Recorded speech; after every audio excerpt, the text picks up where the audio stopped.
બેગમાં મહિલાની લાશ મળવા અંગે મોટો ખુલાસો થયો છે। મુખ્ય આરોપી રવિ શર્મા દિલ્હીથી દબોચાયો છે। મૃતક મહિલાનો પ્રેમી જ નીકળ્યો ખૂંખાર હત્યારો। મૂળ બિહારનો રહેવાસી રવિ શર્મા પ્રેમિકા સાથે રહેતો હતો। પ્રેમિકા સાથે રહેતા લગ્નનું દબાણ વધ્યું હતું। લગ્નનું દબાણ વધતા પ્રેમિકાની ટૂંપો દઈને હત્યા કરી। મૃતદેહને બેગમાં ભરીને કોસંબામાં ફેંકીને તે ફરાર થયો। હત્યા બાદ દિલ્હી નજીક ફિરોઝાબાદ ભાગી ગયો હતો। લોકો રવિને મહિલાનો પતિ સમજતા, પરંતુ તે પ્રેમી નીકળ્યો। કોસંબામાં 2 દિવસ પહેલા બેગ મળી હતી। મહિલાનો પ્રેમી બેગ લઈને જતો સીસીટીવીમાં કેદ થયો। સંવાદદાતા કેતન લાઈવ જોડાયા છે સુરતથી વધુ માહિતી આપવા માટે।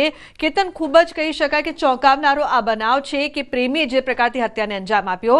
શું સમગ્ર ઘટના છે? પોલીસ તપાસમાં શું આગળની વિગતો સામે આવી છે? કેતન,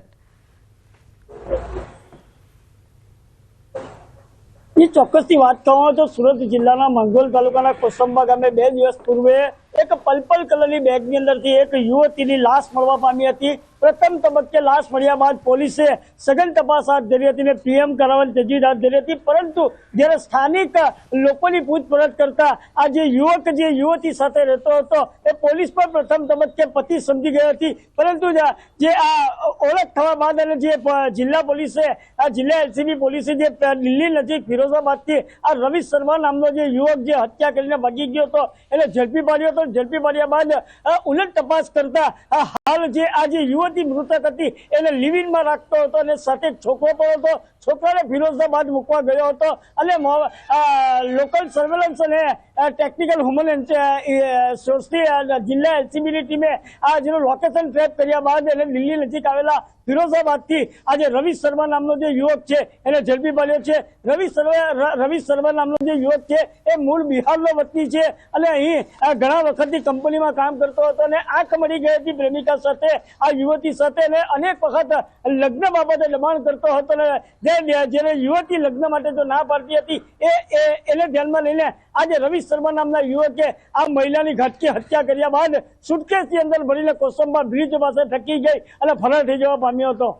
જી બિલકુલ કેતન, આભાર સમગ્ર માહિતી બદલ। તો લગ્નનું દબાણ થતા પ્રેમિકાને ટૂંપો દઈને હત્યા કરી નાખી। તો બીજી તરફ સુરતના બારડોલીમાં વધુ એક મહિલાની હત્યા થઈ છે। સેજવાડ ગામ પાસેથી પસાર થતી કાકરાપાર નહેર નજીકથી મૃતદેહ મળ્યો છે। મૃતક મહિલાના ગળા અને આંખના ભાગે ઈજાના નિશાન પણ જોવા મળ્યા છે। મોઢા અને માથાના ભાગે ઈજાના નિશાન જોવા મળ્યા છે। પોલીસે મૃતદેહ પાસેથી લાકડાનો ટુકડો કબજે કર્યો છે। હત્યાને લઈને એલસીબી, એસઓજી તેમજ રૂરલ પોલીસે તપાસ હાથ ધરી છે। તો ડોગ સ્ક્વોડ, એફએસએલ તેમજ સીસીટીવીની મદદથી પોલીસે આરોપીને પકડવા ચક્રો ગતિમાન કર્યા છે। એના ગળા ઉપર ઈજાના નિશાન દેખાય છે, નાકમાંથી લોહી નીકળેલ છે, આંખો પર ઈજા છે, એટલે તાત્કાલિક એની જે ડેડ બોડી છે એ હોસ્પિટલ પહોંચાડી અને જગ્યાને સુરક્ષિત કરી ઇન્વેસ્ટિગેશનની જે કામગીરી છે એ આગળ ચાલુ કરેલી। અમદાવાદમાં દ્રશ્યમ ફિલ્મ જેવી ઘટના સામે આવી છે। ફતેહવાડીમાં મકાનના રસોડામાંથી માનવ કંકાલ મળ્યું। પત્નીએ પ્રેમી સાથે મળીને પતિની કરી હત્યા કરી લાશને રસોડામાં દાટી ચણતર કરી દેવાયું હતું। સમીર બિહારી નામના યુવકના કંકાલ મળી આવ્યા છે। પતિ ઝઘડો કરી જતો રહ્યો હોવાનું પત્ની રટણ કરતી હતી, પરંતુ ક્રાઇમ બ્રાન્ચે પત્ની રૂબીની પૂછપરછ કરતા આ ખુલાસા થયા।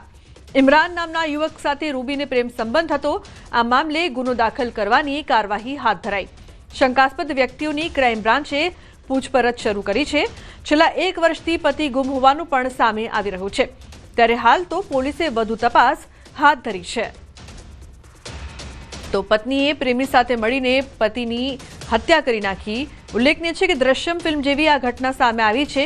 ઘરના રસોડામાં જ પતિનો મૃતદેહ છે તે દાટી દેવામાં આવ્યું। ફતેવાડીમાં મકાનમાં રસોડામાંથી માનવ કંકાલ મળ્યું હતું।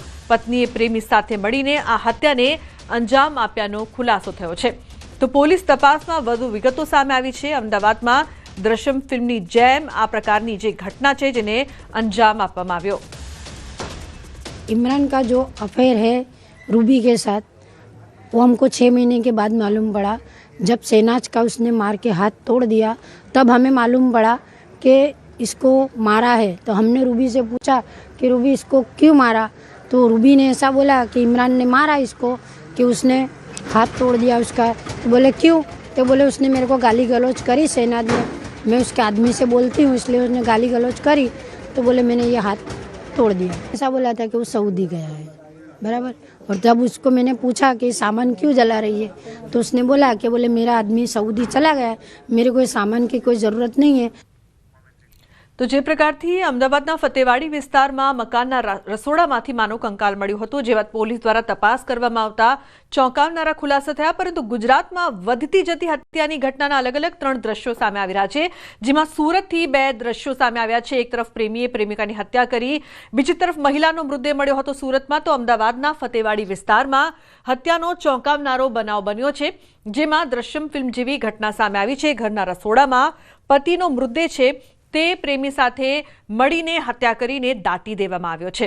તો જે પ્રકારથી રાજ્યમાં સતત ક્રાઇમ રેશિયો વધવાની સાથે હત્યાના બનાવ સતત વધી રહ્યા છે, જેના અલગ અલગ 3 દ્રશ્યો સામે આવી રહ્યા છે। એક તરફ પ્રેમીએ પ્રેમિકાની હત્યા કરી હતી, પ્રેમિકાએ લગ્ન માટે દબાણ કરતા પ્રેમીએ તેની હત્યા કરી દીધી હતી। તો સુરતમાં એક મહિલાનો મૃતદેહ મળી આવ્યો હતો, જેને લઈને પણ તપાસ કરવામાં આવી। તો અમદાવાદમાં પ્રેમી સાથે મળીને પતિની હત્યાને પત્નીએ અંજામ આપ્યો હતો। બેફામ રફતારનો કેર સીસીટીવીમાં કેદ થયો છે। વડોદરાના મકરપુરા